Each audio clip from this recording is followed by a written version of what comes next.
Halo, apa kabar? Kembali berjumpa dengan saya Hasbun Arif dan Bung Rocky Gerung. Bung Rocky, banyak sekali berita-berita yang perlu kita update ke publik.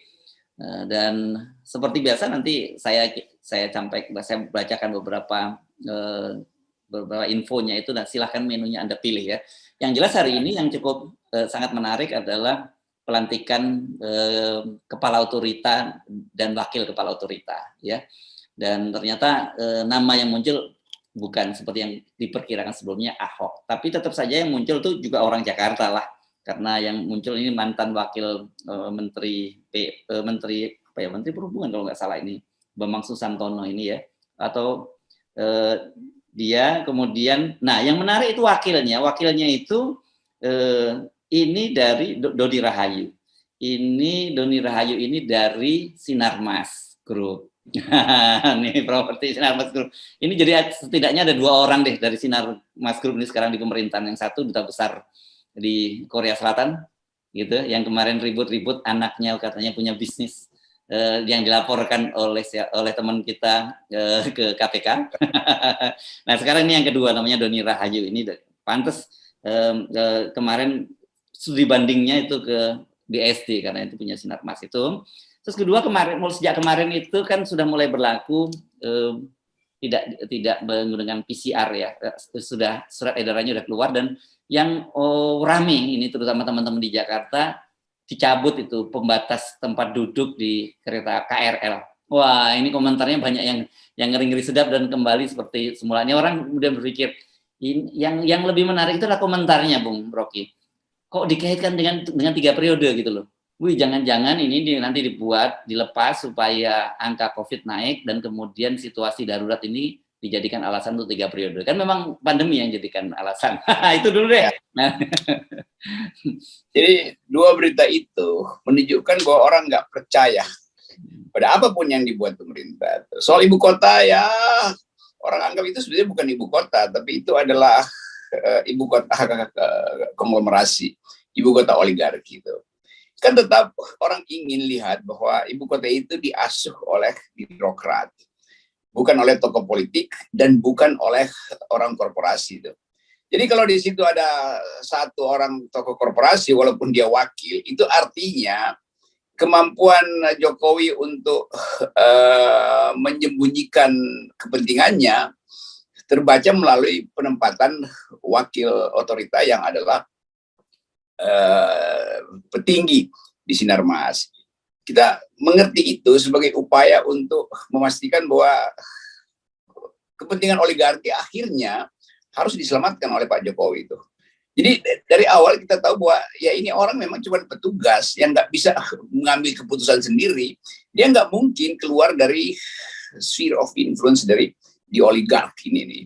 Nah itu yang membuat orang menganggap bahwa ya apapun proyek yang dibikin Jokowi itu sebenarnya pesanan oligarki. Jadi IKN apa itu? Ya pesanan oligarki. Jadi gampangnya begitu. Bukan kita sekedar menganalisa, tapi publik juga punya prasangka yang sama. Demikian juga soal pelonggaran tempat duduk di KRL. Kendati pemerintah mau terangkan, kami kan udah umumkan bahwa tingkat kewaspadaan udah bisa mulai dikurangi itu. Tapi kedisiplinan tetap diperlukan. Tetap orang nggak percaya. Tetap orang curiga bahwa ini adalah akal-akalan untuk menunda pemilu dengan membuat kerumunan sehingga virusnya itu menyebar lagi, lalu ada alasan untuk PCR ulang karena masih ada stok mungkin sampai bulan Mei itu PCR tuh. Jadi orang akhirnya mencurigai kebijakan presiden. Nah itu yang sebetulnya pertanda bahwa apapun yang diucapkan istana nggak ada yang percaya tuh. Nah sekali lagi kita masuk dalam keadaan anomi, keadaan tanpa aturan sebetulnya. Dibikin aturan tapi orang justru mencurigai aturan itu kan, bahwa ini aturan yang akan dipakai secara politis. Nah ini keadaannya. Sementara di pihak lain, istana tetap lakukan mobilisasi itu. Deklarasi sana, deklarasi sini, kebulatan tekad sana, kebulatan tekad sini. Ntar lagi kita akan lihat semua kota-kota strategis Jawa dan bahkan beberapa udah terjadi di Kalimantan, di Sumatera, itu akan ada deklarasi untuk mendukung 3 periode itu. Jadi ini satu periode di mana istana cari segala macam cara supaya dia masih bisa selamatkan kekuasaannya. Jadi itu pertanda bahwa istana memang nggak percaya diri lagi. Kalau itu yang terjadi, maka rakyat makin tidak percaya lagi. Jadi reperkusi ini atau echo chamber ini akan terus berlangsung. Jadi didengungkan apapun, orang curiga Presiden Jokowi memang sedang merancang perpanjangan kekuasaannya tuh. Dan partai-partai yang punya komorbid selalu menunggu kesempatan itu. Tapi yang lebih penting adalah problem kita akan bertabrakan dengan harga minyak goreng yang nggak pernah turun. Dan pasti juga sebagian orang juga mencurigai ini harga minyak goreng nggak turun disengaja tuh oleh pemain terselubung di istana untuk mempercepat kekacauan politik. Kan satu waktu betul-betul akan meledak tuh. Nah, bagian-bagian ini yang kita anggap orkestrasi di istana betul-betul sudah berantakan. Presiden jalan sendiri, relawan jalan sendiri, partai-partai jalan sendiri. Yang jalan tetap adalah oligarki. Oligarki tetap menunggu di semua tikungan, apa yang menguntungkan akan dia sedot. Apa yang membuat dia resah, itu akan dia komporin. Jadi, sekali lagi kekacauan ini yang kita duga dari awal akan terjadi. Dan memang sedang berlangsung. Dan kita senang. Ya. Dan tapi kan gini, oligarki ini jangan dianggap dia bahwa dia loyal pada Pak Jokowi. Saya kira dia loyal lebih pada kepentingannya. Itu kan yang penting. Pasti. Ya, artinya kalau dia melihat peluang bahwa 3 periode atau perpanjangan itu dimungkinkan, mereka akan push di situ karena mereka terbukti kan 2 periode 2 kali kepemimpinan Pak Jokowi mereka bahasanya kira-kira yang lebih netral, favorable lah buat para oligarki ini kan gitu, ketimbang deal lagi dengan seorang pemimpin baru, presiden yang baru yang dia belum tahu seperti apa. Tapi tetap saja ketika kemudian melihat bahwa katakanlah dukungan terhadap Pak Jokowi melemah dan kemudian muncul figur baru yang lebih kuat, dia pasti juga akan memindahkan kepentingannya ke situ kan. Betul, kalau kita sering lihat yang bilang follow the money, kalau oligarki dia balik tuh. Uangnya itu dia akan salurkan kemanapun. Jadi sebetulnya dengan mudah kita tahu bahwa era oligarki ini ada di dalam ketegangan. Dia mau pro, tapi dia tahu juga opini publik itu anti perpanjangan. Dia mau anti perpanjangan, dia takut nanti terlalu cepat diucapkan. Tapi mungkin suatu waktu nanti oligarki justru datang dengan ide, kami anti perpanjangan karena kami udah menemukan petugas partai baru. Kira-kira begitu jalan pikirannya kan. Jadi tetap di dalam analisa politik ekonomi kita nggak bisa bilang bahwa oligarki itu punya kepentingan absolut dengan kekuasaan yang sekarang. Dia punya kepentingan absolut dengan kekuasaan apapun. Jadi pindah apapun dia akan ada di situ. Nah itu yang sering kita sebutkan bahwa kita mesti atur betul konstitusi, regulasi supaya bisa memangkas kepentingan oligarki itu. Yang sebetulnya itu yang sebetulnya juga lagi dirapatkan oleh gerakan mahasiswa, karena saya membaca gejala baru bahwa gerakan mahasiswa sedang menyusun strategi untuk memberitahu pada rakyat bahwa di belakang Presiden Jokowi ada struktur yang mesti dibongkar, bukan lagi sekedar soal figur siapa, tapi struktur itu yang harus dibongkar. Itu bagus karena gerakan mahasiswa akhirnya mau mulai berpikir konseptual. Demikian juga buruh tuh, buruh udah mulai berpikir bagaimana mengubah gerakan dari unionism ke laborism, bukan sekedar menuntut upah, tapi menuntut perubahan struktur ekonomi. Itu bagus. Ya, ya. Kan misalnya gini, kita kembali ke soal adanya kepentingan oligarki tadi dan kita menyebut-nyebut soal ibu kota baru itu kan juga bagian dari itu. Dan kalau saya lihat jejaknya ini menarik karena tadi kan kita menyinggung nama Doni Rahayu yang dari Sinarmas Group tadi. Kan Pak Jokowi dalam berbagai kesempatan selalu bicara tentang smart city ya gitu ya Bung Rocky ya, dan ternyata ini memang ada jejak digitalnya. Waktu itu Mensesnek dan Menteri PUPR itu sempat mengunjungi BSD City. Dan kenapa? Karena BSD City ini mengklaim sebagai sebagai smart city dan itu yang kemudian dijadikan referensi. Tapi orang tidak bisa hanya melihat oh ini pemerintah butuh seorang profesional. Orang tetap melihat ada kepentingan para taipan dalam kelompok oligarki yang dititipkan di ibu kota yang baru itu. Bang, dari awal kan kita tahu kepemimpinan Pak Jokowi itu hasil ijon oligarki. Jadi oligarki mau dapat sebelum ambruk, dia mesti balik dulu semua modal yang ditanamkan di situ dalam politik 7 tahun ini. Nah, sinyal-sinyal awal kan kita tahu mau cari model seperti apa, kota mandiri, smart city segala macam. Ya satu-satunya yang ada di Indonesia adalah milih oligarki tuh. Jadi dengan kata lain, itu cuma blueprint oligarki yang dipindahkan ke Kalimantan. Seolah-olah itu adalah aktivitas negara, ibu kota negara, tapi dia akan jadi model untuk ya saling tukar tambah kira-kira tuh. Dan kalau saya perhatikan, tetap ini akan jadi kota bisnis juga, walaupun disebut itu akan jadi kota pemerintahan, Jakarta kota bisnis, tapi nanti akan jadi kota bisnis juga tuh. Karena di tengah-tengah Pulau Kalimantan, aktivitas oligarki kan mungkin 70-80% sumber daya Kalimantan itu udah dipegang surat izinnya oleh oligarki.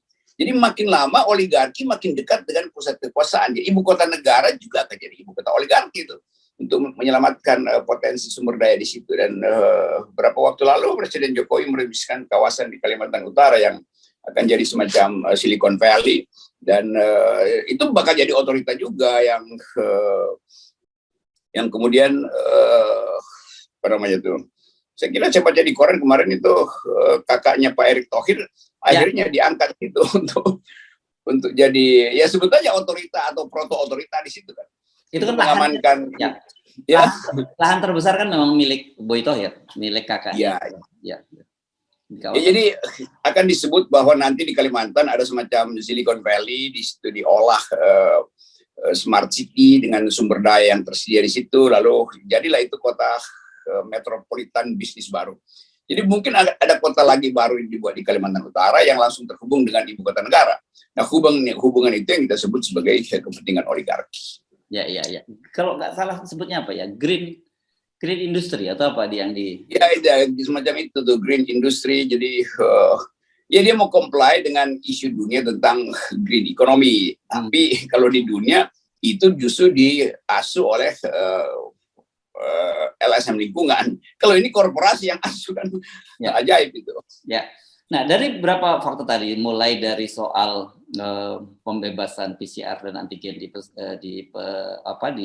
transportasi publik dan kemudian jarak di kereta KRL yang sudah mulai dihilangkan dan kemudian ibu kota baru, orang tetap saja melihat ini rangkaiannya dengan perpanjangan masa jabatan. Itu kok semua orang melihatnya ke situ ya, Bung Rocky? Karena cuma itu yang diucapkan terus-menerus di media kan. Jadi media diasuh juga oleh isu ini. Udah pasti itu. Nanti akan banyak deklarasi, akan banyak headline, dan akan banyak ahli yang kemudian mengucapkan dukungan itu. Jadi ada mobilisasi massa untuk menunjukkan bahwa hiruk pikuk ini bukan sekedar kepentingan partai politik, tapi rakyat juga menghendaki 3 periode. Lalu nanti kita tunggu artikel-artikel strategis di beberapa koran yang disewa istana, yang ditulis oleh para ahli atau intelektual sewaan juga. Jadi ini kaum yang bisa disewa bukan sekedar buzzer, tapi juga dosen, peneliti itu akan disewa untuk bikin organisasi baru. 3 periode penting, perpanjangan masa jabatan penting. Nah ini yang menunjukkan bahwa istana nggak akan pernah berhenti untuk cari jalan, bahkan melewati gorong-gorong segala macam, supaya bisa tiba pada kepentingannya, yaitu menyelamatkan Presiden Jokowi dari kemungkinan kekacauan politik. Yang kita lupa adalah ekonomi akan bertabrakan dengan kepentingan itu. Karena sinyal dari Bank Dunia segala macam, Indonesia sebetulnya masih parah, tapi kenapa jor-joran di dalam infrastruktur, terutama IKN. Nah kita akan lihat itu crossfire-nya. Mungkin di April, Mei setelah APBN mulai dipakai dan ternyata nggak cukup APBN-nya. Bahkan untuk membiayai buzzer aja nggak cukup. Apalagi membiayai proyek-proyek yang disebut proyek strategis itu. Nah, tetapi yang sangat menarik ini berkaitan dengan pendanaan ibu kota baru dan kemudian investasi baru, kelihatannya kok poros Indonesia udah mulai berpaling ini, bukan lagi fokus kiblatnya ke Cina, tapi lebih pada ke Arab, ya, negerinya yang disebut oleh para buzzer sebagai negeri kadrun. Itu kemarin Pak Luhut baru saja bertemu dengan MBS Muhammad bin Salman gitu ya, dan itu kelihatannya kunjungan bukan formal kalau saya lihat ya, apalagi pakaian di bagai MBS juga agak formal, dan kemudian Pak Luhut sudah melapor kepada Pak Jokowi ada komitmen untuk membangun ibu kota baru. Nah sekarang ini hari ini disusul oleh Menteri Pertahanan, tapi kalau lihat foto-fotonya ini beda, ini foto-fotonya ini dia pakai pakaian formal, jadi ini adalah kunjungan resmi gitu. Ini apa yang terjadi, dan saya kira kok saya nggak lihat ini sebagai sebuah orkestra, tapi justru malah seperti jam session gitu. Kalau jazz musik main sendiri-sendiri gitu. Ini jam session ini yang cebong nggak paham. Jadi cebong tetap anggap kadrun. Padahal Pak Prabowo tahu bahwa akses untuk minta izin membeli senjata misalnya ke Amerika harus melalui proksi-proksi Amerika tuh. Dan Arab Saudi sekarang adalah proksi Amerika, teman baik Amerika. Karena hubungan Arab Saudi dengan Israel harus diperbaiki supaya Arab Saudi sendiri bisa punya akses untuk sistem persenjataan ke Amerika. Kalau nggak ada lampu merah, lampu hijau dari Israel, yang nggak mungkin terjadi. Dan kita tahu bahwa politik dunia itu nggak ada urusan dengan kadrun atau yang disebut sebagai kaum bersorban apa-apalah itu yang dibenci oleh cebong. Ini soal uang. Jadi cebong ini juga nanti akan bingung untuk memahami loh kok Indonesia berpaling dari Cina ke Arab Saudi. Tapi juga Arab Saudi tahu apa yang sedang berlangsung di Indonesia itu. Sangat mungkin juga dia kasih ya lip service saja. Oke, kita bikin MOU. Tapi tunggu dulu ya, Arab Saudi sendiri lagi berhitung apa mampu dia membiayai IKN, sementara sumber daya minyak bumi dia itu juga udah di tahap akhir. Jadi pasti Arab Saudi akan bikin konsolidasi kapital dulu sebelum mengiyakan Indonesia. Tapi untuk bahasa-bahasa diplomasi, Arab Saudi mungkin udah lihat ya Presiden Jokowi bentar lagi jatuh tuh. Kan kita bisa bayangkan bahwa sinyal Amerika itu pasti tiba di Arab Saudi. Apakah layak Arab Saudi membiayai ibu kota? Amerika sendiri kasih sinyal bahwa Indonesia ini aut-autan. Nah itu yang mesti kita paham. Jadi sangat mungkin lobby-lobby itu justru menunjukkan bahwa Indonesia udah di luar proteksi Amerika itu dalam soal investasi segala macam. Kenapa? Karena dianggap petugas partai nggak konsisten di dalam kebijakan. Berubah-ubahnya peraturan APBN yang bisa sangat aut-autan, bisa dipindah-pindahin mata anggarannya. Nah, semua itu juga dibaca oleh Arab Saudi. Jadi Arab Saudi akan bikin dua perhitungan kemasukakalan ekonomi dan perhitungan krisis politik. Nah, Pak, tentu saja Pak Prabowo ingin kasih sinyal bahwa saya juga mampu untuk mengendalikan Indonesia setelah Presiden Jokowi selesai. Dan sangat mungkin Arab Saudi justru akan bikin MOU dengan Pak Prabowo yang dianggap sebagai potensial untuk jadi presiden juga. Jadi nanti proyek IKN itu jadi proyek Pak Prabowo juga sebetulnya. Ini semuanya variabel yang tersedia di meja. Tapi sekali lagi yang nggak ada di meja itu adalah minyak goreng. Itu bahayanya. Oke, Bung Rocky, tapi sebelum kita mengakhiri, saya kira silakan aja pada Anda mau komentari atau tidak. Ini saya baca menarik ini. Rupanya Sekjen PSI ini menjawab kritikan Anda nih soal yang menolak mendukung perpanjangan, tapi mengusulkan soal 3 periode. Dan yang membuat saya banyak tertawa-tawa ini komentar-komentar dari pembacanya ini, karena ternyata menurut dia gini, dia menegaskan lagi, ini soal dungu dia jawablah soal itu. Dia menegaskan begini, bahwa kata dia menolak itu menolak penundaan itu semata-mata karena ingin mempertahankan konstitusi. Dan apa cara dari konstitusi? Konstitusi itu adalah pemilihan umum itu 5 tahun sekali, kata dia gitu. Tetapi kalau untuk diubah menjadi 3 periode, kata dia itu bagian dari menjaga konstitusi itu. Gitu. Ini yang orang banyak tertawa-tawa ini. Silakan aja Anda mau komentari, boleh nggak komentari boleh, tapi penting saya bacakan untuk Anda, ada kritik atau jawaban dari Sekjen PSI pada Anda. Ya kalau saya terangkan teorinya nanti dia pusing, itu rumit kan. Ya mungkin beliau ini nggak hadir waktu awal partai IPS ini didirikan. Saya kasih ceramah tentang apa itu konstitusi, apa itu solidaritas. Saya diundang oleh Grace Natali waktu itu sebagai ketua atau calon ketua untuk membekali mereka tentang apa itu welfare state, apa itu solidarity, apa itu persaingan ideologi di Barat, apa itu konstitusi. Itu mungkin 3-4 tahun lalu tuh, atau bahkan lebih ya, saya lupa. Lalu saya diminta menulis di, mereka punya jurnal dulu, lalu saya terangkan hubungan politik dengan generasi baru. Jadi semua hal saya terangkan di situ. Lalu setelah selesai, saya disodorin amplop. Agak tebal itu sebagai ucapan terima kasih mungkin atau honor. Saya tolak. Saya bilang kalian mengundang saya untuk kasih academic brief gitu, keterangan ilmiah tentang apa yang namanya ideologi solidaritas. Jadi jangan bayar saya. Nah, saya cuma mau ingatkan bahwa saya pernah menyumbang pikiran dan menolak dibayar. Kira-kira itu komentar saya. Terima kasih. Oke, baik, terima kasih Bung Rocky, dan tetap saja terus bersama channel Rocky Gerung Official, karena kita akan update apakah tentang kekacauan-kekacauan yang makin terjadi, apakah kemudian opsi perpanjangan berganti dengan penundaan pemilu diganti dengan 3 periode, atau balik lagi ke opsi pindah ke opsi yang lain, atau kemudian jadi decree. Jangan kemana-mana, kami akan kembali, dan tetap salam 0%. Ini salam 0% ya, bukan salam 0% IQ PSI ini. Oke. Oke.